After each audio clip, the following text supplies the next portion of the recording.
बहुत बहुत धन्यवाद संजीव जी, मुझे अपनी बात रखने का मौका दिया। देखिए, माइग्रेशन या पलायन जो है कोई नया मुद्दा नहीं है उत्तर प्रदेश के लिए। उत्तर प्रदेश में हमेशा से पलायन होता आया है। उत्तर प्रदेश के लोग बाहर बहुत बड़ी संख्या में महाराष्ट्र में, गुजरात में, दिल्ली में, पंजाब में, अलग अलग जगहों में उत्तर प्रदेश के लोग जाते भी हैं और उत्तर प्रदेश में आते भी हैं। छत्तीसगढ़, बिहार, झारखंड, वेस्ट बंगाल। उत्तर प्रदेश जो है दोनों तरीकों से, चाहे वो सोर्स है या डेस्टिनेशन है, दोनों उत्तर प्रदेश पूरा एक सोर्स भी है, बहुत बड़ा सोर्स है पलायन का, और डेस्टिनेशन भी है। तो यहाँ पे बहुत सारे मजदूर आते भी हैं। अगर हम अभी के कॉन्टेक्स्ट की बात करें तो लगभग, अगर सरकार का डेटा अगर देखें, जो सरकार ने डेटा इकट्ठा किया है, क्योंकि सरकार एक प्रवासी मजदूर ऐप सरकार ने बनाया था, जिसमें उन्होंने जितने भी इंस्टीट्यूशनलाइज्ड वर्कर्स जो माइग्रेशन करके वापस आए हैं, माइग्रेट करके जो गए थे बाहर वापस आए हैं, चाहे वो बस से आए हों, ट्रेन से आए हों, या फिर शेल्टर होम में रहे हों, या फिर क्वारंटीन सेंटर में रहे हों, तो उनका अगर हम आंकड़ा देखें तो लगभग 35,000 ऐसे मजदूर थे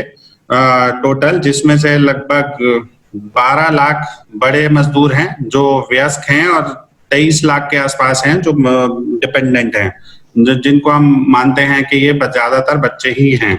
अभी बहुत ज्यादा सेग्रीगेशन नहीं हुआ है कि उसमें से कितने बच्चे स्कूल गोइंग थे, कितने बच्चे नहीं हैं, तो बट इन टोटल अगर हम देखें तो लगभग 22-23 लाख बच्चे, या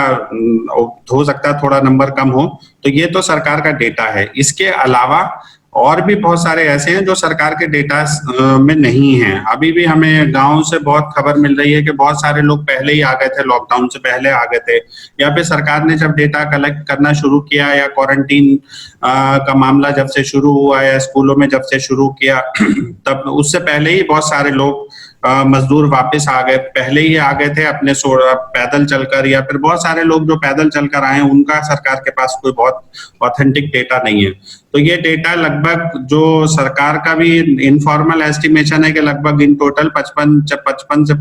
60 लाख मजदूर, जिसमें लगभग 25 से 30 लाख ऐसे बच्चे होंगे जो स्कूल गोइंग या नॉन स्कूल गोइंग हैं, जो स्कूल गोइंग कैटेगरी के हैं। तो आज हमारे सामने सबसे बड़ा सवाल है कि इन बच्चों के लिए उत्तर प्रदेश सरकार या सामाजिक संस्थाएं या पंचायतें या फिर गांव के लोग क्या कर रहे हैं। तो एक यही है कि ये सारे बच्चों का हमें कहीं ना कहीं मैपिंग करने की जरूरत है, रजिस्ट्रेशन करने की जरूरत है कि ये बच्चे स्कूल गोइंग है तो उनका स्कूल में एडमिशन, जैसे ही स्कूल खुलता है तो स्कूल में दाखिला कराने की बात है, या फिर उनका अगर, बिकॉज ये बच्चे बहुत बड़ी संख्या में बाल मजदूरी, क्योंकि कुछ ना कुछ तरीके से ये बच्चे कहीं ना कहीं स्कूल जा रहे थे शहरों में, जहां पर वो थे,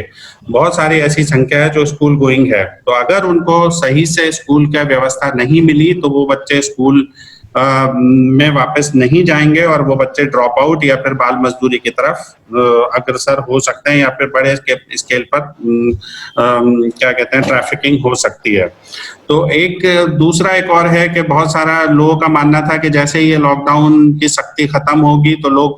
पलायन करने वाले जो लोग वापस आए हैं वो वापस अपने शहरों की तरफ वापस जाएंगे। मगर जो गांव से देखने को मिल रहा है, या जो फील्ड से अभी भी जो इन्फॉर्मेशन मिल रही है, कि बहुत सारे लोग जो, जैसे अमरीश भाई भी बोल रहे थे, कि जो लोग वापस आए हैं वो अभी अपने परिवार के साथ वापस शहर में नहीं जा रहे हैं, वो इंडिविजुअली जा रहे हैं। खास तौर से जो महाराष्ट्र का बहुत बड़ा तबका था जो वापस आया है, गुजरात से बहुत बड़ा तबका है जो वापस आया है, तो वो वापस महाराष्ट्र या गुजरात नहीं जा रहा है। वो भले ही, जैसे बुंदेलखंड का बहुत सारे लोगों से बात हुई, अलग अलग लोग, पंचायतों के प्रधानों से हमारी बात हुई, तो उनका बोलना है कि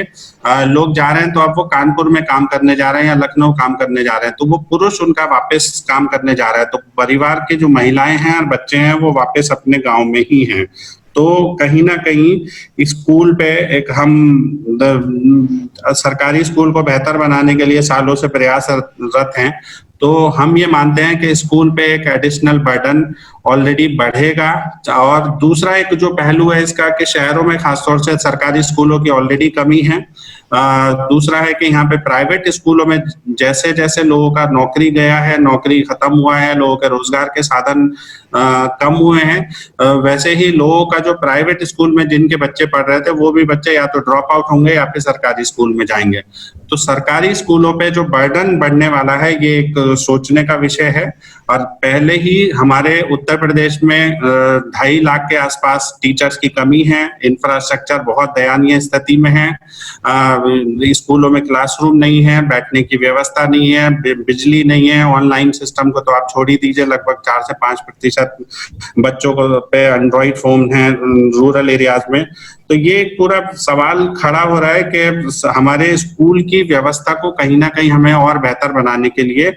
सबको मिलकर काम करने की जरूरत है, और जो कलेक्टिव एडवोकेसी करने की जरूरत है वो एक बड़ा मुद्दा निकल के आ रहा है। और ये एक अपॉर्चुनिटी भी है, हो सकता है हमारे लिए, और ये अपॉर्चुनिटी है, सरकार ने इस अपॉर्चुनिटी को मिस किया है, सामाजिक संस्थाओं ने भी कुछ हद तक मिस किया है कि हम इसको और बेहतर तरीके से, और हमें जिस तरीके से बच्चों के सवाल, शिक्षा के सवाल को और बेहतर तरीके से उठाना चाहिए था तो हम नहीं उठा पाए। तो ये एक अपॉर्चुनिटी, बट अभी भी हमारे पास एक अपॉर्चुनिटी है कि हम इन मुद्दों को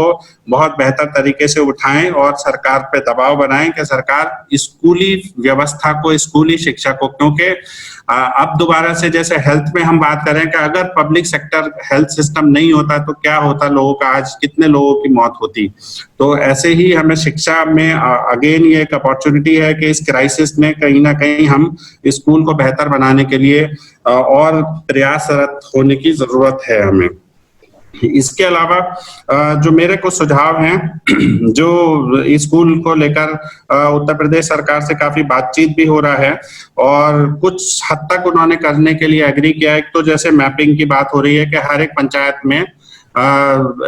जैसे जितने भी बच्चे आए हैं उनका रजिस्ट्रेशन हो, उनका मैपिंग हो कि कितने बच्चे पंचायत में आए हैं। तो हर एक स्कूल में अब एक रजिस्टर हो, कितने बच्चे आए हैं, किस एज ग्रुप के हैं, उनका एडमिशन हुआ है नहीं हुआ है, वो पूरा, अगर वो वापस अपने माता पिता के साथ वापस जा रहे हैं तो वो कितने समय के लिए जा रहे हैं, क्या है। तो ये पहले से भी एक व्यवस्था होनी चाहिए थी, बट अनफॉर्चुनेटली वो व्यवस्था नहीं हुई है। तो अभी हमारे सामाजिक संस्थाओं के पास भी, सरकार के पास भी अपॉर्चुनिटी है कि ये एक मैपिंग, ट्रैकिंग हम सारे बच्चों का करें। और दूसरा है कि जो आउट ऑफ स्कूल का मुद्दा जो पूरा है कि आउट ऑफ स्कूल की संख्या बढ़ने की परिस्थिति है, क्योंकि लोगों का रोजगार गया है, लोगों का स्ट्रेस है, लोगों को पास काम नहीं है, तो इस वजह से बच्चे बाल मजदूरी में बड़ी संख्या में जाने की पॉसिबिलिटीज है। अमरीश भाई भी बात कर रहे थे। तो बाल आउट ऑफ स्कूल बच्चों का हम दोबारा से एक बड़ा मुद्दा, सरकार का एक कार्यक्रम, शारदा कार्यक्रम चल भी रहा है, उसमें चिन्हीकरण ऑलरेडी चल रहा है। तो हम क्या सारे लोग मिलकर जितने भी बच्चे स्कूल से बाहर है उनका चिन्हांकन और उनको जैसे ही स्कूल खुलता है तो उनका एनरोलमेंट हम इंश्योर करा सकें। और तीसरा जो पूरा अभी वीना दीदी भी बता रही थी कि स्कूल को हमें रीओपन करने के लिए बात करना चाहिए, तो हमारा भी यही मानना है कि स्कूल को रीओपन करना चाहिए और जो व्यवस्था है उसको बेहतर तरीके से, सुचारू तरीके से फिजिकल डिस्टेंसिंग को मेंटेन करते हुए स्कूल रीओपन हो, क्योंकि स्कूल एक बेहतर जगह है बच्चों के लिए, साइकोलॉजिकली और फिजिकली और एजुकेशनली जो उनको लर्निंग एक्टिविटीज है वो वहां पर बेहतर तरीके से हो सकती है। चौथा, एक हमारे देश में एक इंटर स्टेट माइग्रेशन एक्ट है जिसको हमें दोबारा से रिव्यू करने की जरूरत है, और उसके क्रियान्वयन को लेकर बहुत ज्यादा बात नहीं हुई है, क्योंकि जो भी बच्चे पलायन करते हैं, उनके माँ बाप पलायन करते हैं, उनके शिक्षा, स्वास्थ्य, उनके रोजगार के मुद्दे उस एक्ट में काफी अच्छे तरीके से कवर किए गए हैं। तो उस एक्ट को हमें रिव्यू करके उसको बेहतर तरीके से क्रियान्वयन कराने की जरूरत है। दूसरी तरफ जो हमारे प्रदेश सरकार लेबर लॉज में अगले 1000 दिनों के लिए इन्होंने लेबर लॉज को सस्पेंड किया है, तो वो एक बड़ा मुद्दा है जिससे हमें लगता है कि बड़े पैमाने पर मजदूरों का शोषण होगा और बाल मजदूरी बढ़ेगी। और मजदूरों के जो वर्किंग आवर्स हैं, भले ही उन्होंने रोल बैक किया है, बट हकीकत में वो होने जा रहा है। तो ये एक बड़ा मुद्दा है जिससे श्रम कानूनों में जो बदलाव सरकार, केंद्र सरकार भी बदलाव ला रही है, अलग अलग कानूनों को कंसोलिडेट करके उनको कोडिफाई कर रही है। सिमिलरली उत्तर प्रदेश सरकार भी सस्पेंड कर रही है। कोई भी कानून, कोई भी मजदूर का अधिकार नहीं बचेगा तो मजदूरों का शोषण होगा, जिससे उसके परिवार पे भी कहीं ना कहीं बच्चों पर उनके साइकोलॉजिकल, उनका फिजिकल और बाल मजदूरी बढ़ेगी। तो ये 3, 4, 5 मुद्दे हैं आगे आने वाले दिनों में जिसको लेकर हमें कलेक्टिवली एडवोकेसी करने की जरूरत है। धन्यवाद।